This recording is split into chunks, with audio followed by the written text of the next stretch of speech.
Olá pessoal, tudo bem com vocês? Hoje eu tô com um visitante ilustre aqui conhecendo o Nordeste mais uma vez, né? Reconhecendo, digamos assim, que é o meu parceiro e a maior referência em patologias, na minha opinião, aqui do país, meu amigo Matheus Leone. Cara, Valeu, Felipe. muito bom ter você aqui, você não tem noção. Eu que agradeço, cara. Eu ontem estava participando da palestra que ele deu, eu acho que o tema, não lembro o nome, é Descomplicando a... Como descomplicar a patologia das Exatamente. construções. Cara, simplesmente fantástica. Eu que não tenho afinidade com a área, porque eu acho muito termo técnico, eu não gosto muito desse termo, das coisas. Ele simplesmente conseguiu dar em uma hora uma palestra que eu fiquei, caraca. Cara, parabéns de verdade. Obrigado, de verdade. obrigado mesmo. E gostaria que você se apresentasse pro pessoal, fala um pouquinho aí sobre você, para quem não conhece ainda, que eu acho muito difícil o pessoal não conhecer, mas, por favor, faça as honras. Bom, para quem não me conhece, eu sou o Matheus Leone, eu resido em Brasília, tá? E lá eu sou sócio-diretor da Temporim Engenharia, que é uma empresa que basicamente a gente trabalha com laudos, né? E muito com a parte de patologia, então, tanto residencial quanto edificações comerciais. E sou professor também, sou professor em alguns cursos de pós-graduação e lá em Brasília sou professor em graduação também de engenharia civil. E a gente tem rodado um pouquinho o Brasil aí para tentar falar um pouquinho sobre patologia, né? Que é um tema que as pessoas consideram que é muito difícil, mas eu tento descomplicar isso de alguma maneira. Pessoal, o que é fantástico é justamente isso, a didática. Eu já tive várias aulas de patologia, até em MBA, que eu já fiz uma matéria específica. Só que, cara, eu fiquei, sério, de verdade, simplesmente... Foi a primeira vez que eu vi patologia do jeito que eu queria ver. Do jeito que eu tento ensinar gestão. Simples, prática e eficiente. Não, é exatamente isso, porque não é uma matéria fácil, né? E se ela é ensinada da maneira que deve ser, não é fácil mesmo. Tem muita parte química, tá? E isso, às vezes, colocar isso na cabeça das pessoas não é fácil. Então tem que puxar da base, tem que dar exemplos, eu tento sempre fazer isso para descomplicar mesmo, porque senão fica aquela coisa, se eu trouxer a teoria bruta, sem tentar trazer alguma forma de esclarecer aquilo, realmente não dá muito certo. O entendimento fica complicado. Mas o que é que levou você para essa área da engenharia? O que é que fez, assim, te encher os olhos? Porque eu sempre fui apaixonado por obra. É aquela coisa que eu vi que era aquilo que eu queria. E o que é que foi que levou você para esse segmento, para o pessoal entender? Cara, então, na verdade, vou lá na minha graduação, né? Quando eu estava na graduação, eu não sabia o que eu queria fazer. Vamos colocar ali no 5º semestre e tal. Eu cheguei em Brasília, eu jogava vôlei, eu ganhei uma bolsa para fazer engenharia civil lá. Eu queria fazer engenharia civil, por isso que eu fui lá. Então, a bolsa foi quase que o time que eu arrumei lá, foi um pretexto para eu conseguir fazer o curso que eu queria fazer. E não sabia o que eu queria. Então eu cheguei ali em Brasília, não tinha parentes lá, não tinha ninguém que eu conhecesse que pudesse ser uma peixada para arrumar um estágio, alguma coisa assim. Então eu cheguei sozinho. Então eu tinha amigos. E você não é de Brasília? Não sou de Brasília, eu sou mineiro. Sou de uma cidade bem pequenininha de Minas Gerais que se chama Cássia. Fica no sul de Minas. Mas morei um tempo no estado de São Paulo também. E aí acabei chegando em Brasília, que eu nunca esperei morar em Brasília também. Aí eu tava ali no 5º, 6º semestre. Não tinha arrumado estágio até então, tentei arrumar alguns, não consegui. Aí quando foi do 6º pro 7º, apareceu uma oportunidade para fazer um intercâmbio e ir para Portugal. Tinha uma bolsa lá também. E eu fui, abracei essa oportunidade, corri atrás dela, né? Ela não chegou assim, apareceu, vamos para Portugal. Não, eu vi aquilo, corri atrás, fiz dar certo, né? Que é uma coisa que às vezes as pessoas falham muito, mas fica esperando a oportunidade chegar no colo e não corre para acontecer. Fui. E lá foi que eu realmente despertei nessa área. Por quê? Lá em Portugal já não se constrói tanto mais, né? Lá se reabilita, restauro, manutenção. E ali ele já tem a disciplina de patologia muito forte na graduação, que várias faculdades aqui no Brasil também têm, não são todas. Acho que todas deveriam ter, mas não são todas que têm. E também, lá eles têm disciplinas de reabilitação mesmo. Então tem de patologia e tem mais de reabilitação. Então ali eu vi, poxa, no Brasil tem alguma coisa disso, mas é muito incipiente. E não adianta, é aquilo que eu falei até na palestra ontem. Tudo que está sendo construído e tudo que já foi construído vai ter que ter manutenção, vai ter que ser restaurado, enfim, algum dia. E ali que despertou, eu falei, então isso aqui vai dar certo mais pra frente. Era aí onde eu estava querendo chegar. se você parar, como você mostrou até na palestra, as obras estão envelhecendo. Exatamente. E como você falou também, o brasileiro não tem cultura de fazer nem a preventiva, nem a preditiva, nem a corretiva. Não tem, né? Então é uma grande oportunidade de mercado se você for bom nessa área, Muito. porque tanto de certa forma assim, esses desastres que estão acontecendo está despertando e abrindo mercado nessa área. Então eu acho que é uma oportunidade, principalmente para quem está vivendo essa parte de para onde seguir e desnorteado no mercado. Eu acho que seria um segmento que está crescendo muito. Completamente, só que aí vem a sequência da história. Por quê? É uma área que não é fácil mesmo.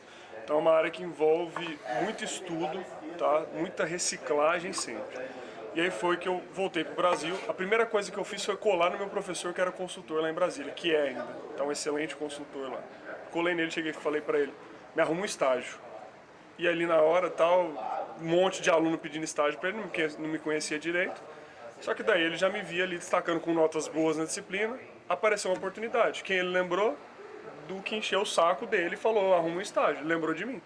E aí um dia, do nada, ele me ligou, Matheus, arrumei um estágio, vai lá na obra tal amanhã.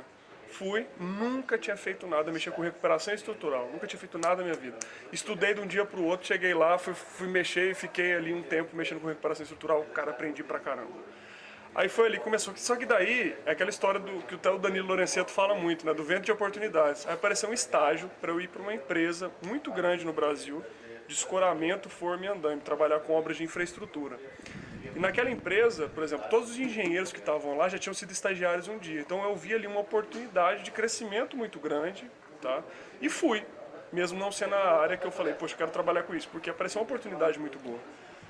Fiz estágio, trabalhei em grandes obras em Brasília, foi uma época do boom ali, peguei estádio, Mané Garrincha, aeroporto, vários viadutos de rodovia, viadutos rodoviários, ponte, viaduto ferroviário também, obras bem diferentes de infraestrutura. E aí me formei. E aí o pessoal falou lá na contratação, tal, tudo certo, contratado. E aí o que eu fiz? Apareceu uma oportunidade para fazer um mestrado depois. Caramba, você tá quase certo. Que dilema, né? Pois é, exatamente. Aí eu fiquei, meu Deus do céu, o que eu faço agora? Vou para um mestrado, e aí no mestrado, meu orientador colocou a condição que para estar lá eu tinha que estar de dedicação exclusiva. E eu estava ali empregado como engenheiro. O que eu fiz? Fui fazer o mestrado. Né? Porque aquela história era a área que eu queria trabalhar. É aquela coisa, às vezes não é o dinheiro, chega a um ponto Exato. que você tem que fazer o que e você gosta. E naquele momento, as obras estavam começando a entrar embaixo. E aí foi a melhor decisão que eu tomei. Eu ia dizer isso agora, talvez se você tivesse ficado, quem sabe como estaria. Cara, passou um mês, cerca de 1/3 do quadro da empresa foi cortado. Não sei se eu iria nessa leva. Passou 2 anos, metade da empresa. Passou alguns anos depois, a filial lá de Brasília fechou. Mas a empresa ainda existe, é uma empresa muito grande. Enfim, foi estratégia da empresa fechar algumas filiais, mas é uma empresa muito grande ainda. Enfim, mas foi uma escolha que eu fiz, não me arrependo de maneira alguma. Né? Então, e aí, nesses 2 anos que eu fiz o mestrado, Felipe, eu engoli aquilo ali, sabe? Foi 2 anos de muita dedicação mesmo, focado, estudando patologia, aprendendo sobre isso. E aí depois, o trampolim, digamos assim, para eu começar a trabalhar, né, envolver, foi trabalhar um pouco com reforma, trabalhei com reformas, e ali começaram a aparecer a oportunidade de fazer um laudo, outro, etc. E foi aí que eu entrei na área e aí me consolidei no mercado hoje, lá de Brasília principalmente, que é o que a gente atua. Show demais. Então conseguiu realmente fazer o que eu acho que é o principal, cara, que é fazer o que gosta. Exato. Bicho, exato. Às vezes não importa o dinheiro, às vezes você ganha até menos, você se dá um jeito, mas você tá realizado, cara. Hoje eu até comento, a maioria das pessoas que a gente bate um papo no Engenharia que você veja, geralmente são empreendedores. São pessoas que vivem do seu próprio negócio.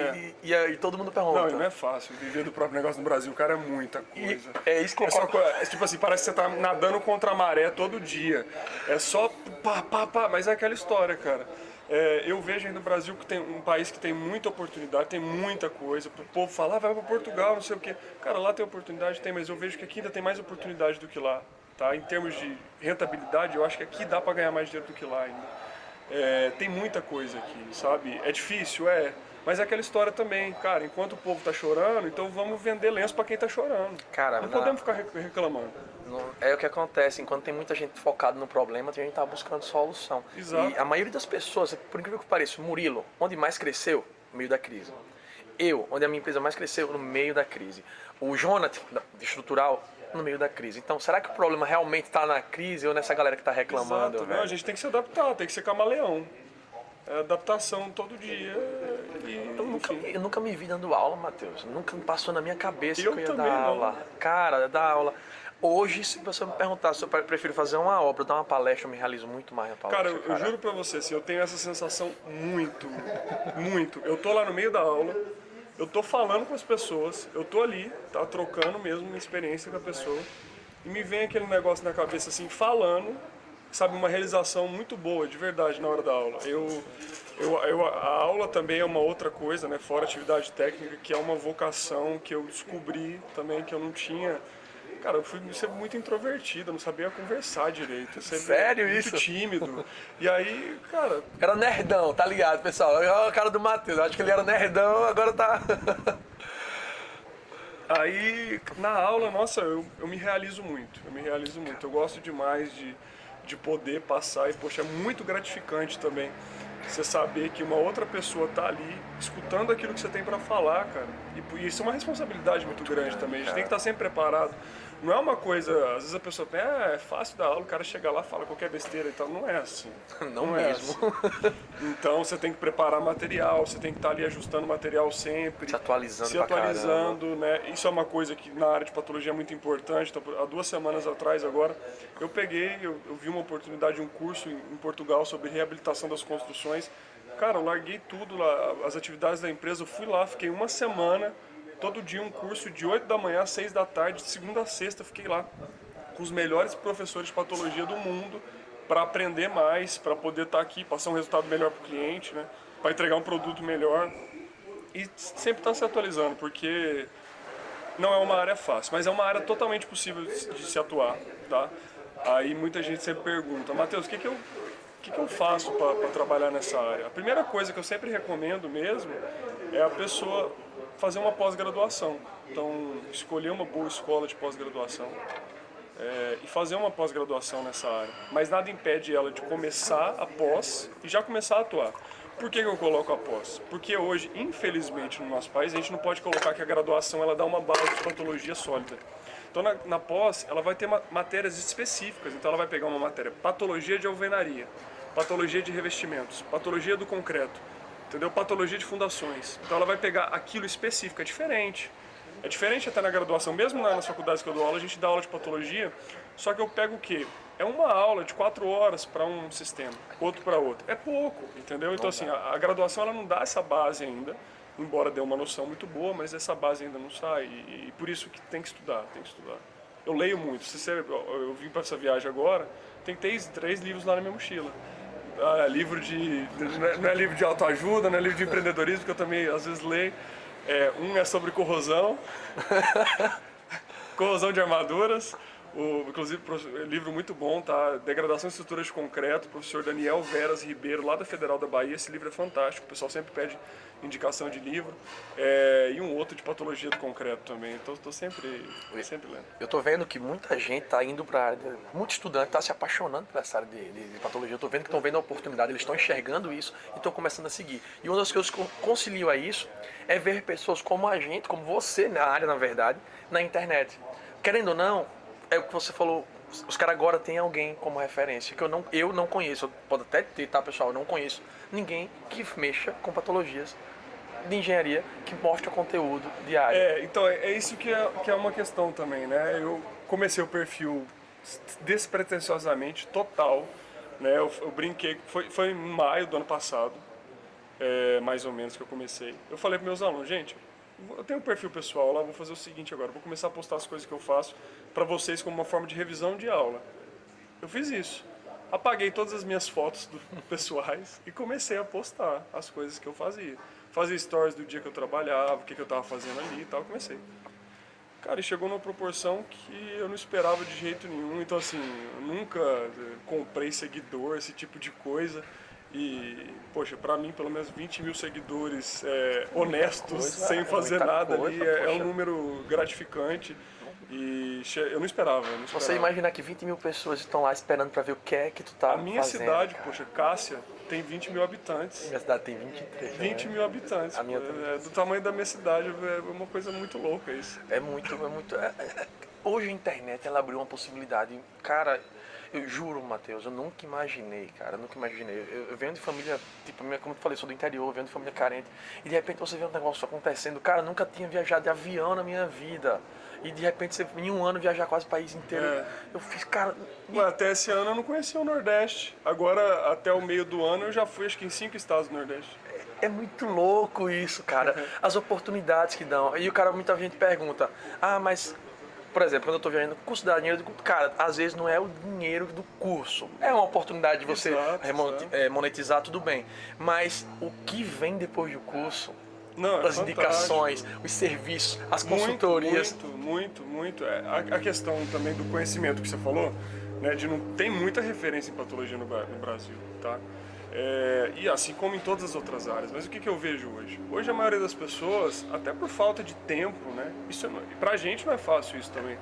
Tá ali, diante da atividade que a gente está fazendo, aí eu parar, gravar alguma coisa para compartilhar com alguém aquilo. E ainda por quê? Não basta só compartilhar. Quando a gente está ali trabalhando, que a gente grava alguma coisa, a gente tem que gravar aquilo para a pessoa compreender, então tem que explicar a fundo. Não é simplesmente parar, deixa eu gravar qualquer coisa aqui e postar. Né? E as pessoas hoje, no geral, não têm muita paciência de fazer isso, ou não têm muito tempo, ou não querem fazer, enfim, tem vários motivos. E compartilhar conhecimento, além de ser muito gratificante, você sabe que está ajudando outra pessoa de alguma forma, né? Você realiza. Não tem explicação, cara. E assim, sem esperar nada em troca, a gente está ali trocando informação com a pessoa, passando alguma coisa para ela. Né? Qual dica você daria? Porque é o seguinte, você me falou que daria uma dica bacana que seria começar uma pós-graduação.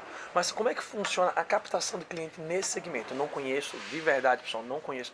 Porque como é questão de laudos ou do que você faz, como é que funciona essa captação? Eu sei que tem a parte da perícia jurídica e tal, mas no geral, você tem... Vamos lá, né? Vamos falar da parte extrajudicial aqui primeiro. A captação de clientes, se a pessoa vai atuar no mercado condominial, tá? Ela pode captar clientes tranquilamente. Então, assim, ela ir atrás dos síndicos nos condomínios, falar com eles, mostrar o trabalho da empresa, tá? Explicar a importância de um laudo técnico, isso é uma forma de captação. E esse é um mercado também que acontece muitas indicações. Então, os próprios síndicos, eles fazem parte de grupos deles, tá? Então tem muita indicação. Então você vai lá, você fez um laudo bom para um condomínio, automaticamente aquele síndico ele te indica para outro, que indica para outro, que indica para outro. Então boca a boca ainda é muito forte nessa área. A gente tem até começado a tentar investir bastante na parte de mídias sociais da empresa também, mas não dá o resultado igual a boca, é um pouco diferente. Acho que é um público diferente. É um público diferente, exatamente. Então assim, hoje o nosso maior, colocando assim, dificuldade é convencer a pessoa a fazer um laudo. Né? A grande maioria das pessoas que aparecem fazendo um laudo é porque está numa situação geralmente desesperadora. É tipo assim, a última das últimas soluções. Não tem mais o que fazer, então agora sim eu vou chamar um engenheiro. Então assim, a gente tenta convencer o contrário, fazer a coisa da maneira preventiva, que é o certo. Né? Tá, agora fala um pouquinho da jurídica. Tá, da jurídica, né? Na jurídica, a pessoa, para ela se cadastrar, ela pode... Assim, muita gente pensa que tem que fazer um curso para ser perito judicial. Não precisa. Tá? Você, engenheiro civil formado, né? Você pode ser perito judicial. Basta procurar o Tribunal de Justiça da sua cidade, ver lá, geralmente tem um edital, né? O edital é simplesmente o que precisa entregar lá para se cadastrar como perito judicial. E se cadastrar. Tá? E ali você o juiz ele te nomeia para perícia judicial. Né? E aí, assim, a questão é que a pessoa ela só tem que entender dos prazos legais, como é que funciona, né? Porque tem os prazos, tem os documentos oficiais que tem que ser feitos, né? Mas a maneira de cobrar é muito parecida com é a mesma maneira que a gente faz para cobrar no mercado extrajudicial também, porque hoje, né, o IBAP, que é o Instituto Brasileiro de Avaliações e Perícias, ele divulga periodicamente uma tabela de honorários. Então, ali, por meio dessa tabela, a gente tem um valor para a nossa hora técnica, que a gente estima a quantidade de horas técnicas que a gente vai gastar naquele serviço e faz ali a nossa quanto que a gente vai cobrar naquilo. Então, é da mesma forma, seja no mercado judicial ou no mercado judicial. A gente estima baseado em horas técnicas, né? Porque é um serviço especializado, né, de consultoria, e por si só ele já tem uma rentabilidade acima de outros serviços de engenharia, que é específico. Até a parte de imposto de pessoa jurídica é mais caro. Você emitir nota como consultoria é quase que o triplo da emissão de nota como construção. Né? É quase que o triplo, não é mais que o triplo. Então, ganha-se mais, mas paga-se mais imposto também, tem umas coisas assim. Mas, enfim, é compensador. Você acha que vale... Eu acredito que sim, acho que deve fazer isso. Vale a pena, quem está querendo investir nessa área, fazer uma reunião com síndicos, mostrar conteúdo. Você está lá sem vender nada, você está dando informação para fazer essas pessoas lembrarem de você quando elas precisarem. Exatamente. Ou isso talvez você conseguir conscientizar até mesmo que elas precisam, mesmo sem ela estar naquele prazo de urgência, e sim para prevenir, como o Matheus falou. Eu acho que é uma boa... Exato. Então essa é uma boa estratégia, tá? A pessoa prospectar cliente dessa maneira. Talvez tentar organizar ali um evento, alguma coisa, reunir síndicos, entendeu? Fazer uma palestra explicando a importância da manutenção, né? Quais são os problemas mais comuns das edificações. O que acontece? As pessoas hoje elas batem o olho, né? Por exemplo, a gente está aqui no hotel, você olha, eu já vejo um monte de probleminha aqui, mas as pessoas batem o olho e falam, não tem nada, não preciso fazer nada aqui, não preciso contratar uma inspeção periódica, pagar lá um valor X para uma pessoa para olhar um lugar que não tem problema. Mas na verdade tem problema, é que ela não tem o olho clínico, ela não é especialista na área para olhar. E aí, essa que é a questão. A pessoa ela tem um problema pequenininho, ela vai no médico para tratar a saúde dela. Só que quando ela tem um problema no edifício dela, ela não quer chamar o engenheiro. Ela quer chamar o conhecido dela lá, que vai cobrar mais barato, mas que não vai resolver o problema dela. Aí no último caso, quando ela está lá desesperada, ela vai chamar a gente, né? Então, hoje a nossa maior luta é essa, conscientização. E graças a Deus, Felipe, a gente tem conseguido, sabe, atuar de maneira preventiva, conscientizar mesmo os condomínios a fazerem laudo de inspeção periódica e com isso ter a nossa renda também, né, poder trabalhar. E outra coisa que ajuda ainda mais várias pessoas a trabalharem. Várias cidades, aí pesquisa a sua cidade, aí, muitas cidades já têm legislação colocando a obrigatoriedade de inspeção periódica. Então, já tá escrito, tá na lei. Brasília não tem. Falam que vai sair, mas ainda não saiu. Então, se tá na lei, as pessoas acabam fazendo por obrigação, né? Então tem que fazer. Não tem o mercado, né? Então, é aquela história, igual, se tem uma norma que sai falando que tem que fazer algo também, tem que passar a fazer. Se a pessoa não fazia, tem que passar a fazer. E é isso. Então, tem mercado, tem muito mercado para todo mundo. Então, é outra coisa que as pessoas também colocam. Pô, Matheus, mas você divulga a sua área, você não tem medo de perder mercado? O cara não tem mercado para todo mundo, poxa. Todo mundo. Tem mercado para todo mundo, então por que eu vou ter medo de divulgar a nossa área e vai ter muita gente, o mercado vai ficar aquecido? Não, não é assim. Por que eu falei, Matheus, sobre essa questão da palestra? Eu trabalho com obra pública no interior. E eu, por estar nesse interior, eu tenho acesso praticamente todo ao RH. Por parceria e tal, eu procurei saber a média de salarial que tem os professores, que eu sei que é uma renda certa, para fazer o quê? Construir casas para vender. E fui dar uma palestra sobre empreendedorismo para os professores ensinarem os alunos, e lá eu consegui vender o meu peixe. Ó, pessoal, Paraná, eu construo casa, você dei conteúdo pra caramba, mostrei a minha empresa. E no final eu disse o seguinte, cara, e vocês acham que é caro? Pô, se você paga um aluguel de R$700, R$800, ganha até R$1.800, olha o padrão de casa que a gente consegue fazer com entrada zero. Cara, tu tem noção de quanto vem? E são coisas que as pessoas têm o conhecimento técnico, muita gente tem, mas não consegue captar o cliente. Exato, isso aí tem que ter. O cara tem que saber vender o peixe dele, tem que saber. Isso aí, geralmente você não vai aprender na faculdade, então tem que correr atrás por fora. Não adianta nada a gente estudar lá, pegar a parte técnica toda e depois não saber vender o peixe. Pra mim era uma disciplina que também tinha que ser obrigatório, eu acredito. Até tem, sabe? Na minha faculdade teve empreendedorismo, mas é aquela coisa assim, muito superficial. Sabe, uma coisa que não te dá uma base para falar, pra saber vender, para saber colocar as coisas. Quando você bota o nome empreendedorismo, o aluno já faz seca. Exatamente. O cara tem que saber como ganhar o dinheiro com isso, ó, como vender teu serviço. Tem que ser um empreendedorismo é o processo, vende o negócio, Para mim, todos os cursos de graduação no Brasil tinha que ter, principalmente esse que já a engenharia civil, medicina, odonto, que são coisas que geralmente a pessoa pode montar o próprio negócio, o próprio consultório, etc. Cara, o cara tem que saber vender o peixe dele. Senão, eu digo direto, não adianta você ser o melhor profissional para estar sentado em casa, porque você tem que pagar suas contas, você tem que ter dinheiro, pessoal. Não é que você vai visar só o dinheiro, não, mas um livro que nunca foi aberto, ou um profissional que nunca foi contratado, não está realizando nada. Eu esqueci agora o que eu ia perguntar. Meu coisa na cabeça aqui. Uma das coisas também que ajuda pra caramba na hora da gente fazer serviço em casa, porque assim, lá nos interiores que eu trabalho, obra em Maceió, Felipe, se você procurar obra em Maceió da AZ, não tem. É uma reforma de trocar um piso, coisa desse tipo. Porque a maioria das obras da gente são serviços de interior. Eu não trabalho com serviço grande, num prédio, não. Aí esse mercado não é o que me atinge. O mercado que eu procuro é aquele mercado do cara que consegue pagar uma casa de 600, 700 reais, porque é aquele cara que quer sair do aluguel. Então, ele sempre vai ter demanda, sempre vai ter uma... Cara, tem muito mercado. Tem mercado para obra grande, para obra pequena, para obra média. Tem mercado. Tem mercado para reforma. Tem reforma grande, tem reforma pequena. Tem área pública, área privada. Tem muita oportunidade. E uma das coisas que eu vejo que ajuda pra gente pegar serviço também é justamente as manifestações patológicas. Aí o cara me perguntou em Natal, um estudante chamado Felipe, de Parnamirim, se não me engano.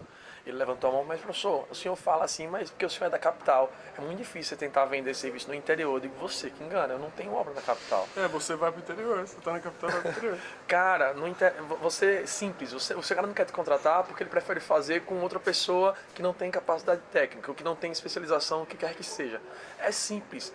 O que mais a gente tem lá, pelo menos lá, acho que no Brasil inteiro, acho que na sua região também, um método de alvenaria, reboco estourando. Infiltração, percolaridade. Exato. Cara, é pegar essas dores, esses problemas e mostrar isso como que você é a solução. Tá, ele é até mais barato, mas você já fez uma análise de custo, quanto tu vai gastar mais daqui a 2 anos? Exatamente. E é triste, sabe, você ver isso. Eu peguei um caso agora essa semana, por exemplo, de uma casa médio alto padrão, assim, num condomínio. 3 casas, uma do lado da outra. Foram feitas pelo mesmo construtor. As 3 apresentam os mesmos problemas. E aí você vê ali, poxa, uma família que colocou, sabe, todas as economias dela para chegar num lugar que o cara vai querer ter paz no final do dia e o cara tá passando só raiva agora, porque a casa dele tá cheia de problema. E aí ele chamou a gente lá, fomos ver alguns problemas que ele tem e, poxa, isso é muito triste, sabe, você vê a pessoa... Mexe com Exato, a saúde da pessoa. E mexe muito, sabe? A pessoa, problema de saúde, criança com casa com infiltração, tem problema respiratório. A criança é a primeira a sentir. Você tem uma casa que tem infiltração, que tem muita umidade, cara, a criança sente na hora. Aí tem um filho lá com rinite, sinusite da vida, por conta de um problema construtivo que tem na casa dele, cara. Isso é triste de ver. É demais. E, cara, é incrível. Esse tipo de infiltração que eu vejo, cara, todo canto que eu vou, você encontra esse problema. Eu acho que, pra mim, que não sou da área, é o que eu mais vejo e é o que eu mais vendo no meu peixe. Digo, ó, é só você olhar na vizinhança e, principalmente, transtorno e o dinheiro que tu vai gastar pra refazer. É melhor pagar um pouco mais caro, mas ter sossego, cara. Fazer direito, né? Refazer tão ruim, cara. Nossa, esse é o problema mais chato de corrigir. Poxa, meu Deus do céu, meu Deus. Quando eu paro pra pensar nas coisas... E já errei pra caramba. Óbvio, ninguém... Não, a gente erra pra caramba, pra caramba. E sobre estágio, Matheus, o que é que você poderia dar de dica ao pessoal? Na minha opinião, eu acho que o estágio, cara, o meu estágio pra mim foi muito, muito mais com a faculdade, que eu tive a oportunidade de aprender com um cara que... Muito. O cara que me ensinou tudo, ele era... Pô, o cara é o cara. Então eu aprendi com um cara que era sensacional, meu amigo Atila, um abraço inclusive. Eu vi a foto desse cara aqui como estagiário, pai amado, era só a capa do Batman. Era ele, cara. O meu apelido era Gato a Jato na coisa, porque o pessoal dizia que eu só ia pra um lado e pro outro. Mas eu aprendi, eu sofria. Ele voltava, Matheus, ele me maltratava de um jeito que ele dizia. E tipo, tinha outros estagiários lá e ele me deixou à frente e disse... E eu não entendi porque ele me maltratava tanto. Ele, velho, você se preocupe quando eu parar de cobrar de você. Eu só cobro de quem eu acho que dá resultado. Exatamente. É isso. Eu sou muito assim também, sabe? Se eu vejo que a pessoa não vai, eu tento algumas vezes, eu já paro de cobrar, porque a questão do estágio é muito importante. Para mim também o estágio foi muito importante. Igual eu falei, como é que eu fiz? Eu colei nesse professor lá meu e pedi para ele, né? Enfim, porque veio na cabeça dele ali a hora que eu chamei ele, apareceu a oportunidade, ele me lembrou de mim. Mas às vezes a gente não consegue arrumar estágio para todo mundo também. Eu tento ao máximo. Os meus alunos também, sempre que aparece alguma oportunidade, eu indico um aluno que eu sei que se destaca. Aí, cara, isso acontece muito. O cara, ele vem para você e fala assim, Matheus, me arruma um estágio. Bicho, nem na sua matéria ele vai bem, pô. Aí Me é fala um complicado. negócio desse. O cara, ele é literalmente um vagabundo lá na matéria, não faz nada, não estuda, não se esforça. Aí chega pra você e fala, Matheus, arruma um estágio. Não tem cabimento eu pegar uma pessoa que eu sei que é um bom aluno, um cara que tá ali, que corre atrás, e uma pessoa que não faz, não se esforça. Eu não tô falando nem em termos de tirar nota, não. Eu tô falando em termos de esforço, porque a gente percebe, pô, quando o cara às vezes ele não tira nota boa, mas ele é um cara esforçado. Ele é um cara desenrolado e tal. Então, não tem jeito, poxa. Então, assim, a primeira coisa que eu recomendo é... Eu já ouvi você falando isso também. Cara, bate de porta em porta, vai na obra. Ah, Matheus, eu já fiz isso, eu já fui em 1000, vai em 2000 então. Uma hora você vai achar, uma hora essa porta vai abrir, poxa, não tem essa. Uma hora portar. Então, assim, tem estágio, sim. É aquela, não, mas eu quero um remunerado, porque, cara, vamos começar de baixo. Então, se já não está aparecendo remunerado, fala que você vai estar ali para aprender, nem que seja acompanha, tem um vizinho seu fazendo uma obra, pede para acompanhar, para ficar olhando a obra ali, para acompanhar a execução. Aí dali você já fala que já tem uma experiência, você de fato tem, já arruma um estágio melhor, é assim que vai. Então a pessoa, ela quer... Eu vejo muita gente escolher também... o estágio, Não, quer já escolher, aconteceu. Eu já indiquei uma pessoa pro estágio, ela morava do outro lado da cidade, aí falou pra mim, não, é muito longe. Ah, cara, o que é isso? Ele não tem noção do preço. Cara, você tem, eu vou dizer uma coisa, aprender, errar custa dinheiro. Você errar enquanto você está tendo a oportunidade de estagiar é a melhor coisa do mundo. Não está te custando dinheiro, nem tem responsabilidade técnica. Você, sendo profissional contratado, você errar, você já tem que ter o CREA no meio. Agora, quando você começa a errar com a tua empresa, envolve teu dinheiro, porque enquanto você só é o funcionário, já não mexe no teu bolso, de certa forma. Então, o estágio é a melhor forma de você aprender com os erros dos outros, porque você também vai ver erro pra caramba. Exato, sim, e sim. tentar melhorar. Aí o pessoal ainda quer pegar um estágio e quer escolher, cara. Ah, porque não dá remunerado. Espera tu se formar, chegar no 10º período e olhar pra trás e ver o que é que eu sei fazer. Aí você vai ver o que é que pode ser do estágio. Aí para a pessoa arrumar um estágio no 10º período também é mais difícil, porque até o remunerado, enfim, o remunerado em si não vai arrumar, porque a empresa ela vai bater o olho e vai falar, poxa, o cara ele tá no 10º período, ele vai se formar.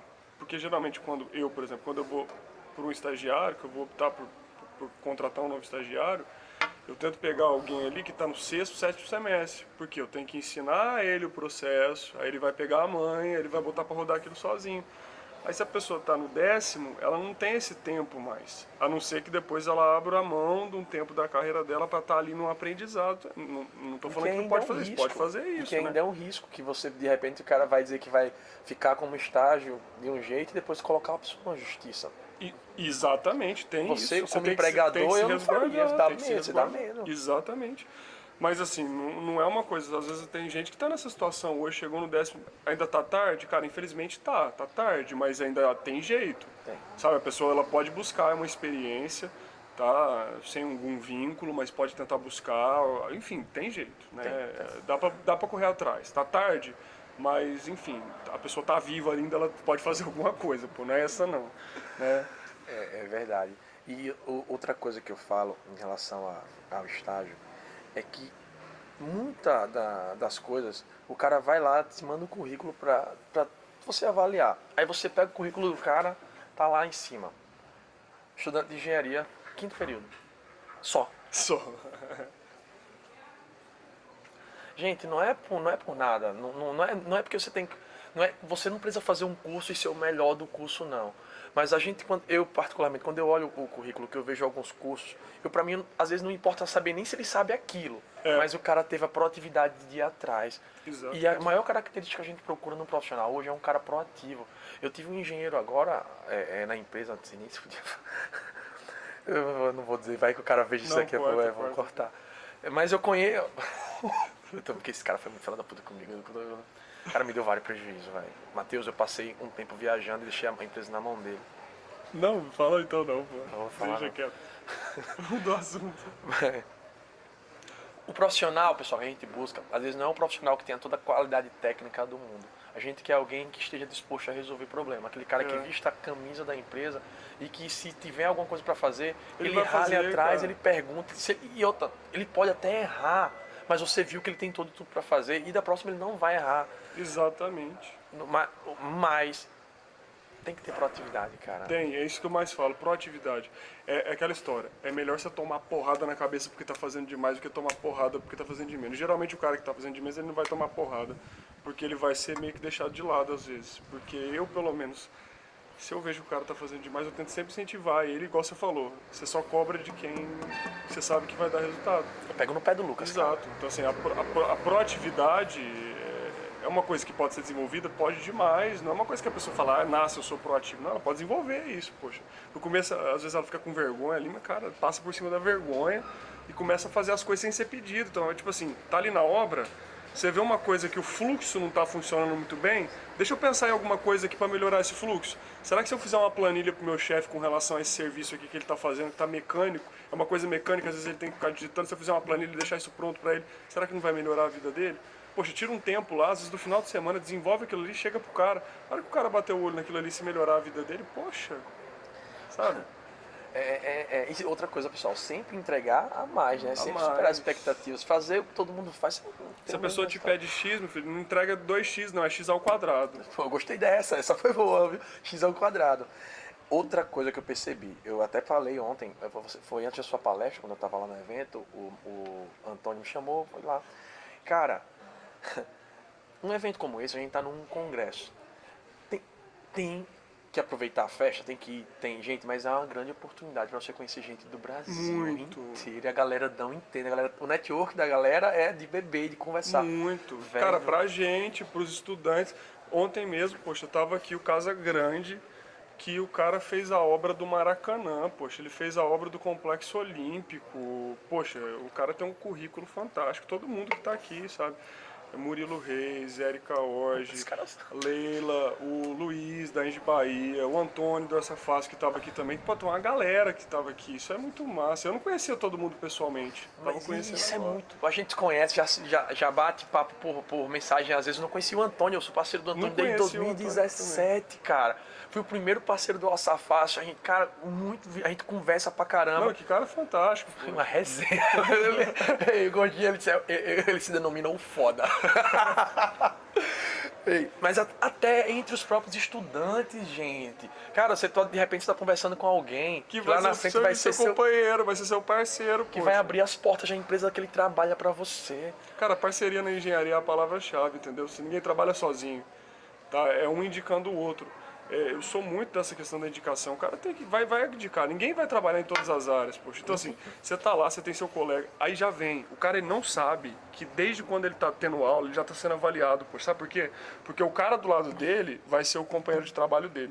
Aí repara só, aí tô lá do lado daquele cara que eu vi, ele cola o curso inteiro, tá lá, é um cara às vezes até desenrolado, mas enfim, é um cara que você vê que o cara não tá nem aí. Aí depois aparece uma oportunidade, você sabe que o cara tá trabalhando na área. Porque quando você indica, vai ser o nome junto. Aí você vai indicar para aquele cara fazer. Não tem como. E a pessoa, ela não se liga nisso. Ela não se liga nisso. Não é que ela tem que estar ali fingindo que ele é alguma coisa. Não, poxa, ele tem que buscar ser melhor todo dia. E muita gente não lembra disso de jeito nenhum. Lá no Rio eu fiz algo bem bacana. No meio da palestra, eu peguei eles. O tema era como empreender, com contratação, os desafios do mercado. Aí tinham duas amigas sentadas. Aí eu peguei no meio da palestra, peguei o microfone e disse: deixa eu fazer uma pergunta pra você. Você tem hoje R$200 mil para construir a casa do seu sonho, ou construir a sua coisa. Sua primeira casa, você só tem esse dinheiro, é a sua oportunidade de fazer o jeito certo.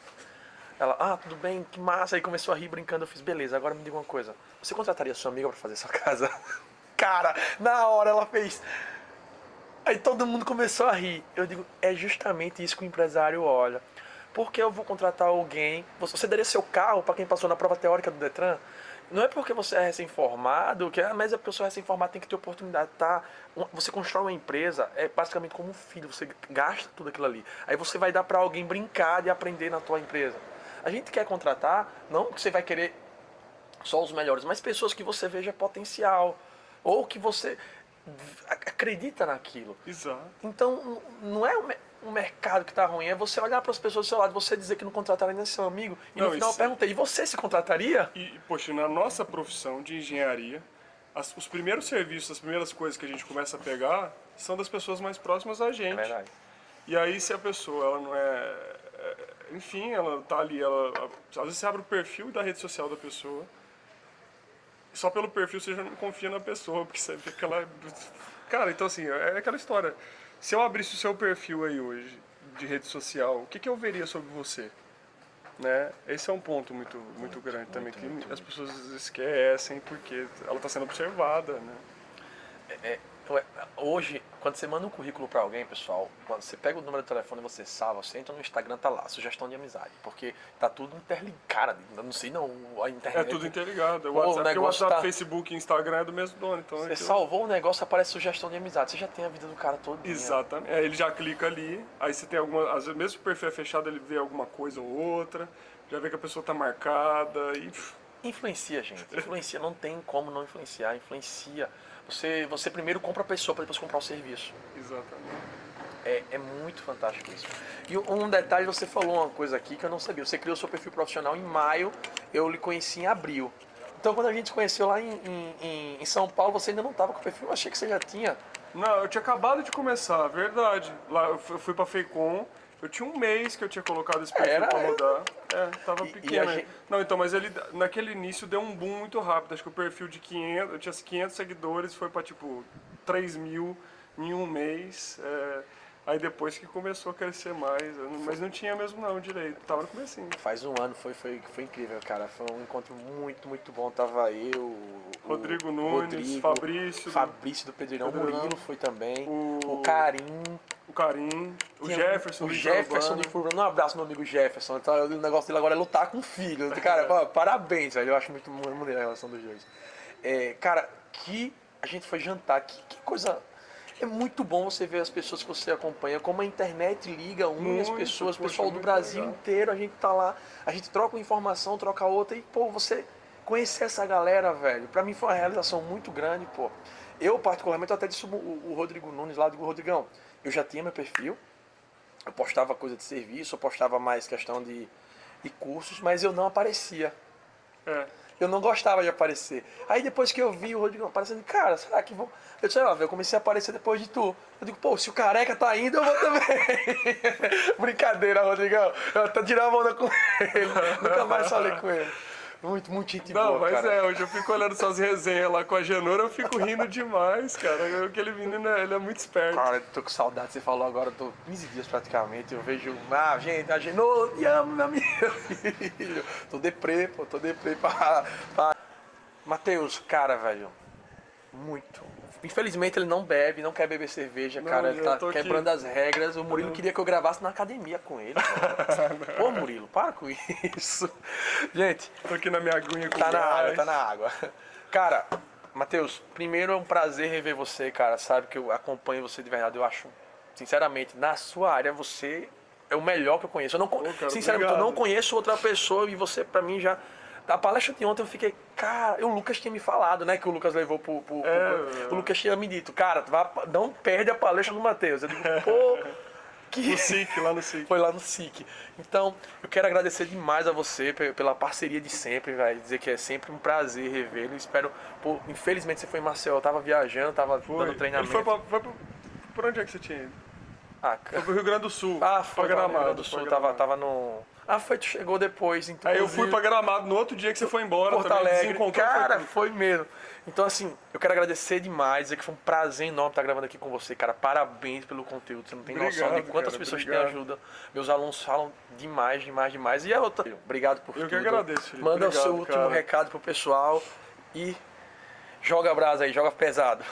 Então, gente, é isso, sabe? A gente resumiu aqui um pouquinho, porque muita gente me manda muitas essas perguntas, como é que atuar nessa área, o que eu posso fazer, né?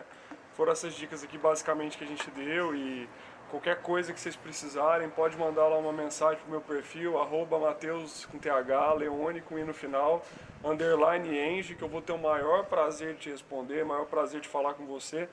Às vezes a gente demora um pouquinho para responder, mas eu sempre respondo todo mundo. A gente recebe bastante mensagem lá, graças a Deus também. Mas a gente tenta responder todo mundo com a maior brevidade possível. Eu estou lá para te ajudar no que precisar também. Qualquer dica mais específica a gente fala também. Então um abraço para todo mundo aí e até a próxima.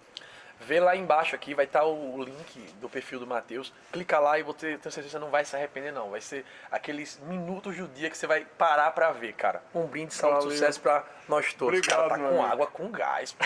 Tá desrespeitando a cerveja do Nordeste. Brincadeira, gente. Fiquem com Deus. Um abraço e muito obrigado. Cara, Valeu, que show. Acho que deu certo, né? Deu demais. 24.